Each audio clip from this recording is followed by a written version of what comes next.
जी नमस्कार, मेरा नाम किशन कुमार है और आप बंधन न्यूज़ देख रहे हैं। अभी हम आपको मिलवाते हैं मुकेश, मुस्कान और इनकी बॉस से। इन लोग मतलब मार्केट में सब हल्का मचा के रख दिए हैं। बाकी मेरे साथ है। सबसे पहले आपका स्वागत है। तो सबसे पहले आप लोग के रोवा लगिन के गोड़ छू के गोड़ लागत आनी। तो कौन सा गाना आने वाला है अभी तो गाना बहुत ही अच्छा, बहुत ही खूबसूरत जी, जिसमें कि हम नहीं बता सकेंगे, आई एम सॉरी। तो अभी वो गाना रिलीज भी नहीं हुआ है, अभी तो आज ही रिकॉर्डिंग हुआ है ना जी। तो हम नहीं बता सकेंगे क्योंकि आज काल के किसी पे भरोसा नहीं हो रहा है। कोई कॉपी कर लेगा। कौन सा मतलब चैनल पे हम लोग गाने आएगा? वो अभी आने वाला है आरसीएम म्यूजिक से। आरसीएम म्यूजिक से आने वाला है। आरसीएम म्यूजिक से आ रहा है, बहुत जल्द आ गया ना। बहुत जल्द आ जाएगा।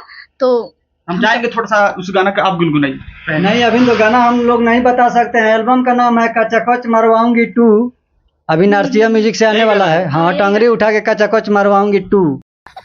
आप लोग क्या ऐसे अश्लील गाना गाते हैं? क्यों नहीं गाएंगे जब हर कलाकार गा रहा है। शैलेश प्रेमी सब कलाकार का अगर अश्लील गाएगा तो आप ही गाइएगा। तो गाएंगे नहीं, हमारा नियम है। जैसे दूसरा कोई गाएगा वैसे हम भी गाएंगे। वैसे ही गाइएगा। तब आप भी ऐसे ही गाइएगा। हाँ बिल्कुल, हम तो और गाएंगे, गाए चाहे ना गाए। मतलब समाज को सब गंदा करके रख दे पूरा गंदा करके रख दे। हम लोग नहीं कर रहे हैं।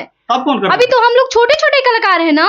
छोटे बड़े बड़े कलाकार को, स्टार को देखिए, वो नहीं छोड़ रहे हैं सब, तो हम लोग क्यों छोड़ेंगे? नाम रखिए, कौन गा रहा है? अरे वाह, आप हमसे और चाहे किसी और से, चाहे दुनिया से नाम भी छुपाए क्या? क्यों नाम ओपन करे? जाके एक बार प्रोफाइल चेक कीजिए ना चैनल को। हर कलाकार को बोल रहे हैं, ये कलाकार को नहीं, बड़े बड़े स्टार को। सब कोई लहंगा चोली सब भी गा रहा है ना। हाँ क्यों नहीं, आप भी गाइएगा। हाँ हम भी गाएंगे क्योंकि हमको वायरल होना है। अच्छा, वायरल होने के लिए आप किस भी हद तक गिर जाइएगा। हाँ गिरेंगे, जो मर्जी करेगा सो करेंगे हम। दुनिया चाहे क्या है कि सोशल मीडिया किसी और के है, किसी का नहीं है। जी। दुनिया और पब्लिक सपोर्ट कर रहा है और जो मांग रहा है सो दे रहे हैं लोग, है ना जी। हाँ वो तो दे रहे हैं। जैसे मैं अवधेश प्रेमी अश्लील गाता है, तूफानी लाल यादव गाता है, शैलेश प्रेमी गाता है, सब कोई अश्लील गाता है, तो हम भी लोग काहे नहीं गाएंगे? ये सब कोई अश्लील के फैक्ट्री है ना। बस अश्लील का फैक्ट्री है तो हम भी लोग उससे भी ज्यादा बड़ा फैक्ट्री हम लोग हैं। आप लोग भी फैक्ट्री में घुसने वाले हैं? हाँ हम लोग भी, हाँ बिल्कुल। ये तो अभी नॉर्मली हुआ है। अभी आगे देखिए हम लोग कितना धमाका। अभी शुरुआत है, इससे भी बहुत धमाका बोला जाता है। अभी शूटिंग हो रहा है, अभी पूरा पिक्चर तो बाकी है। पूरा पिक्चर बाकी है बिल्कुल।